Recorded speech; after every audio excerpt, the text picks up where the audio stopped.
Olá, estudantes do segundo ano, tudo bem com vocês? Continuamos nosso estudo de calorimetria, parte 5. Vamos estudar aí a ebulição, calefação, condensação, sublimação e ressublimação. É só olhar esse desenho de baixo aí, sólido, líquido e gasoso, que você já entende um pouquinho onde nós estamos na nossa apostila, pessoal. Tá bom? Então vamos lá. O que é esta ebulição? Está lá no capítulo 14, página 40, ebulição e calefação. Bom, evaporação, ebulição e calefação, pessoal, são as três maneiras do processo, né, de vaporização aí que nós temos, tá? Nós estamos estudando agora a ebulição.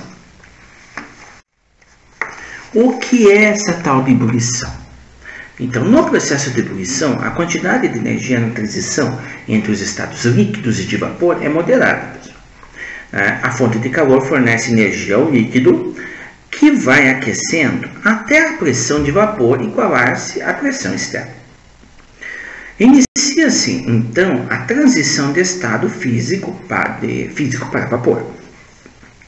Diferente do processo de evaporação, que ocorre em qualquer temperatura e apenas na superfície do líquido, a ebulição ocorre em uma certa temperatura e em todo o líquido. A temperatura em que ocorre a ebulição depende da pressão externa. Quanto maior a pressão externa, maior será a temperatura para iniciar a ebulição. Essa relação pode ser representada através de um gráfico, pessoal. Então vamos ver. Tá? Então, quando você fala da representação da nossa ebulição através de um gráfico, pessoal, então nós temos que entender que a ebulição, ela depende dessa pressão externa. Tá? A pressão externa na ebulição é muito importante, porque a pressão externa, quando ela é muito grande, a temperatura também é grande para o início da ebulição. Por isso que quando ele fala que ocorre a uma certa temperatura, quer dizer que ele ocorre, pessoal, a uma temperatura alta. Por quê? Porque tem maior pressão. E o que acontece com o desenvolvimento desta pressão? Vai ser em todo o líquido, ok? Tá? Em todo o líquido mesmo. Então, qual a relação? O que é esse diagrama? Então, tá aí. É um diagrama pressão e temperatura, tá bom? Então, o que eu tenho nesse meu diagrama pressão e temperatura? Acima da curva eu tenho líquido, substância na fase líquida, e abaixo uma substância na fase de vapor. Ponto de transição: pressão e temperatura, substância em transição de fase. Então, vamos ver aí. No diagrama, os pontos que estiverem acima da curva indicam substância na fase líquida. Estamos ali na página 41. E abaixo da curva, ou na fase de vapor, nos pontos em que as coordenadas P e T são coincidentes. Nós temos substâncias em transição, pessoal. O que é isso? Transformação, mudança de estado. Em que pontos são esses que se coincidem, pessoal? Aqui e aqui. Tudo bem? Que mais? Em relação a essa relação entre pressão e temperatura fica mais evidente no uso de panelas de pressão. Olha que interessante isso. Aqui, ó. Então, o que nós temos? Por causa da retenção de vapor no interior da panela, há um aumento de pressão e, consequentemente, um aumento de temperatura na temperatura de ebulição. A água somente passará ao estado de vapor em temperaturas acima de 100 graus Celsius, fazendo com que os alimentos ali imersos sejam cozidos mais rapidamente. Então, aqui eu tenho um desenho da pressão interna, mostrando a pressão interna da panela de pressão. Ela é regulada pelo vapor que sai pela válvula lá em cima, né, pessoal? Se por algum problema a panela tiver vapor demais, essa outra válvula se abrirá, a de segurança. Em casos muito raros, essa válvula de segurança não consegue se abrir, causando uma explosão na panela. Olha que situação. Agora a gente vai estudar um pouquinho de calefação, pessoal. Estudamos evaporação e ebulição, agora estuda a parte de calefação.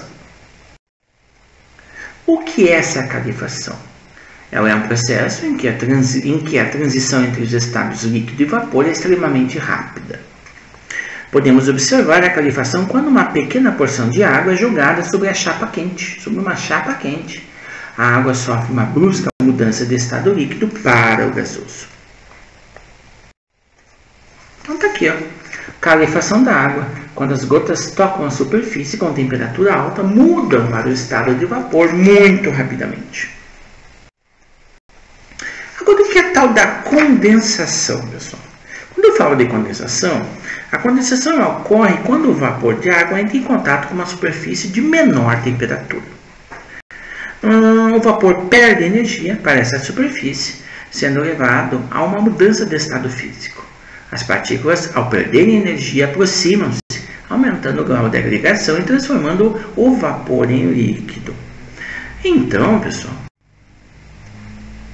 é costume sentirmos frios ao sairmos do box do banheiro após um banho quente, pois, enquanto estamos dentro do box, o vapor ali presente se condensa ao entrar em contato com a nossa pele, fornecendo-nos calor. Quando saímos do box, o processo se torna o que, pessoal? Se torna contrário. As gotas de água em nossa pele tendem a evaporar, retirando o calor, por isso a sensação de frio. Então, olha o desenho aí, essa figura nessa imagem, né? Vapor acumulado no vidro do box do banheiro mantém a sensação térmica elevada. Aqui nós temos um outro exemplo, gotículas de água na superfície de garrafas, formadas por condensação do vapor do ambiente. Quando temos, por exemplo, uma garrafa de vidro recém-retirada da geladeira, notamos a formação de gotículas de água em sua superfície. Algumas pessoas podem dizer que a garrafa está suando ou transpirando. Entretanto, esses termos não estão conceitualmente corretos. As gotículas de água não vieram, tá, pessoal, do interior da garrafa.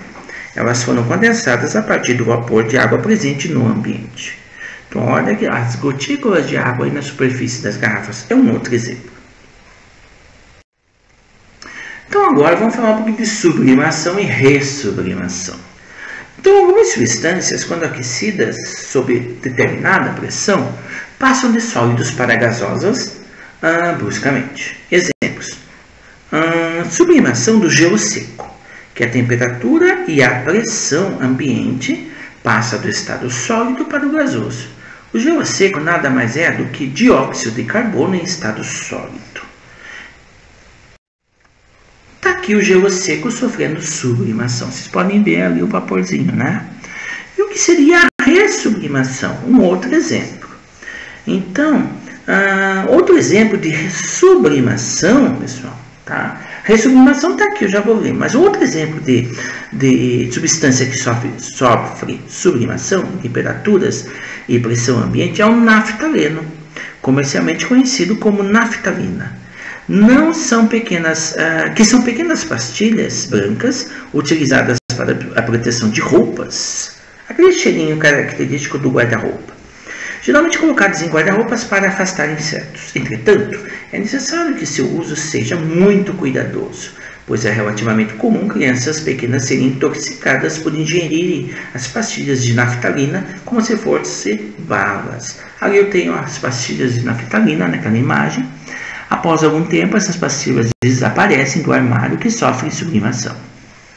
A ressublimação é o processo inverso da sublimação, ou seja, a passagem do estado gasoso para o sólido. Então, no capítulo 14, na página 43, nós temos o exercício do Enem. Vamos olhar esse exercício e vamos analisar. A elevação da temperatura das águas de rios, lagos e mares diminui a solubilidade de oxigênio, pondo em risco as diversas formas de vida aquática que dependem desse gás. Se essa elevação de temperatura acontece por meios artificiais, dizemos que existe poluição térmica. As usinas nucleares, pela própria natureza do processo de geração de energia, podem causar esse tipo de poluição. Que parte do ciclo de geração de energia das usinas nucleares está associada a esse tipo de poluição? Fissão do material radioativo, pessoal. Bom, em primeiro lugar, o que eu tenho que pensar? Água dos rios. Ela é utilizada pelas usinas nucleares, pessoal, tudo bem? Para condensar o vapor que aciona os seus geradores. Aí, no final do processo de geração de energia, essa água aquecida, na troca de calor, é lançada de volta aos rios, o que resulta de uma poluição térmica, é o que está dizendo o texto. Mas que parte do ciclo de energia, da geração de energia das usinas nucleares está associada a esse tipo de poluição? Fissão do material radioativo? Não. Condensação do vapor da água no final do processo? Perfeito. É a letra B, pessoal. Então, eu estou falando de uma condensação aí, tá? De um processo de condensação. Então, no final do processo, essa água aquecida na troca de calor é avançada de volta aos rios, que resulta de poluição térmica. Então, eu tenho aí uma condensação desse vapor, tá? Que aciona os geradores. Olha que legal. Vamos ler a letra C. Conversão da energia das turbinas pelos geradores, não. Aquecimento da água líquida para gerar vapor d'água, também não. E o lançamento do vapor d'água sobre as bases das turbinas, também não, pessoal. Então, a alternativa B é a correta.